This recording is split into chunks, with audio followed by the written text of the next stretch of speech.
In this video, we will go through the process of replacing a stripped spur gear on the Traxxas Stampede 2-wheel drive. The tools needed for this replacement are a 4-way wrench, Phillips head screwdriver, large flathead screwdriver, and 2.5mm Allen wrench. To access the spur gear, remove the rear wheel. In this case, we are removing the right rear wheel.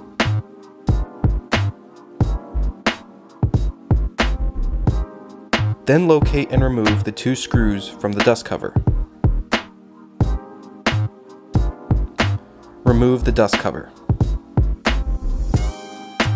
You will notice that my spur gear reads 90T48P. This means that my spur gear has 90 teeth, which are set at a pitch of 48.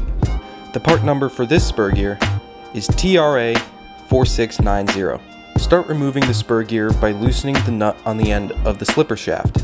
You will want to also apply pressure to the spur gear, pressing it against the slipper clutch assembly. This will keep the spur gear from spinning while you loosen the nut.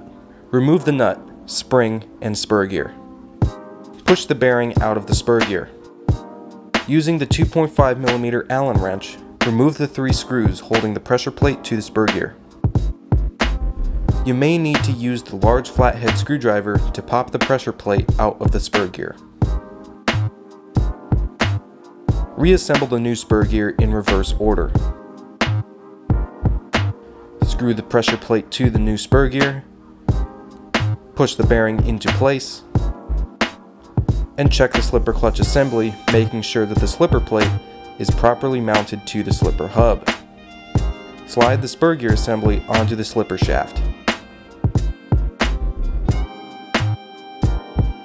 Slide the spring onto the slipper shaft and tighten the nut. Before finishing up, check the alignment of the pinion and spur gears. To set the mesh, you can use a piece of copy paper between the 2 gears. Firmly push the pinion gear to the spur gear and tighten the motor screws. Rotate the spur gear to release the paper and check the gear mesh. There should be a very small amount of tolerance between the gears.